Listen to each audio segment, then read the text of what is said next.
बुजुर्गों, माताओं, बहनों व इस देश का उज्जवल भविष्य प्यारे बच्चों, आप सभी को मालूम है कि आज हमारे बीच में बहन अमर रवि जी जो कैथल से चल के आपके बीच में आई हैं। ये सोचो कि कितने बजे उठी होंगी। क्या लाभ है इनको आपको यहाँ बीच में आने का? कुछ आप पैसे दोगे क्या? लेकिन दिल में जुनून है, अपने आप भी स्वस्थ रहना और लोगों को भी स्वस्थ रहना, और खासकर महिलाओं को। मैं कई बार कहा करता हूं कि महिला कभी अपने लिए तो जीती ही नहीं।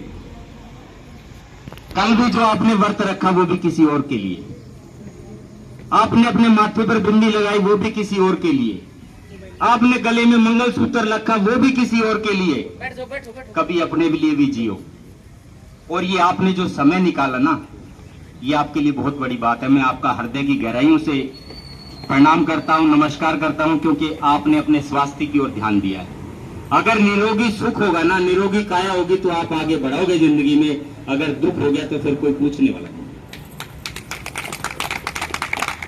और सुख किससे मिलेगा? योग प्राणायाम से। हमने भी पूरी जिंदगी पूरे देश में घूम लिया, देख लिया। मैं स्वामी जी से जुड़ा था, तो मैं एक छोटा सा ब्रीफ आपको बता दूं, मैं ऐसे ही नहीं जुड़ा था। मुझे साइनस की प्रॉब्लम थी और 3-3, 4-4 रुमाल मेरे गीले हो जाते थे। जब मैं पढ़ता था मेरे नाक से पानी टपकता रहता था, और यहां तक नौबत आ गई थी कि जिंदगी कटेगी कैसे। लाजपत नगर में डॉक्टर पीएल खन्ना होते थे, वो हर हफ्ते मुझे बुलाते थे, मेरे नाक में इंजेक्शन लगाते थे, दवाई देते थे, और मैं 1 हफ्ते ठीक रहता था। उसके बाद फिर वही बीमारी, बहुत मुश्किल हो गया। फिर स्वामी जी को मैंने टीवी पे सुना। जब स्वामी जी के विचार मेरे अंदर गए ना, तो मैं स्वामी जी से जुड़ गया। और स्वामी जी ने कॉल किया कि जो व्यक्ति योग शिक्षक बनना चाहता है वो कृपया हरिद्वार आ जाए। तो मैं 2006 में हरिद्वार गया, स्वामी जी से 10 दिन की ट्रेनिंग ली। मेरे जीवन का सबसे उत्तम पहलू था वो, कि वो 10 दिन कैसे गुजरे और किन किन अच्छे लोगों से मुलाकात हुई। उस दिन के बाद से आज तक निरंतर योग, और मेरी सब दवाइयां छूट गई, जिंदगी हसीन हो गई, और लोगों से, आप लोगों से मिलना हुआ, अच्छे अच्छे लोगों से मिलना हुआ। तो योग एक ऐसी चीज है, अगर जीवन चाहते हो तो सुबह आधा 1 घंटा अपने लिए निकालो। आप स्वस्थ रहेंगे, आपका घर स्वस्थ रहेगा, आपके बच्चे खुश होंगे, आप संस्कारवान बच्चे बनेंगे, और यही जीवन में चाहिए और कुछ नहीं चाहिए। पैसा कितना भी हो, अगर बीमार हो तो उस पैसे का कोई लाभ नहीं। ये गांठ मार लो कि हमने योग प्रारंभ करना है, अपना आधे घंटे, पौना घंटा, 1 घंटा, कहीं सफर में भी हो, बैठे बैठे कर लो। कहीं शादी ब्याह में गए हो, आधा घंटा निकालो, वहां पे कर लो, कोई रोकने वाला थोड़ी है, लेकिन करो। तो बहन अमर जी, एक बार इनके लिए जोरदार तालियां। और हमारे बीच में भाई सुबह सिंह जी के इनके हस्बैंड है। देखो इन्होंने जो बात बताई है ना, आपको कहीं नहीं मिलेगी। इनसे सीख के जाना, कुछ अपने लिए भी जीते और दूसरों के लिए भी जीते और काम भी करती है, और स्वस्थ है, हमारे बीच में बैठी है, हमें भी सिखा के जाती है ना। तो ऐसे ही आपको बनना है। वो कहते हैं ना कि दूसरे को सुधारने से पहले सबको अपने आप को सुधारना पड़ेगा। आप घर में जब अपने आप करोगे तो बच्चे अपने आप करने लगेंगे।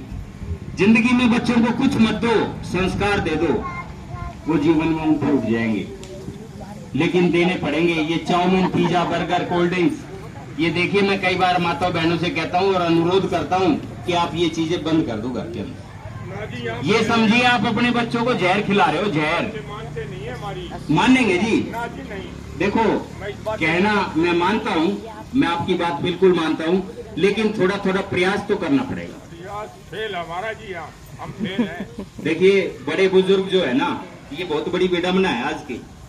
बहू बेटियां जितनी भी है, मैं आता हूं, मेरी बहनें, माताएं बहनें हैं, बड़े बुजुर्गों का जो तजुर्बा है ना, उसको आप अपने जीवन में अपनाओगे तो सुख मिलेगा।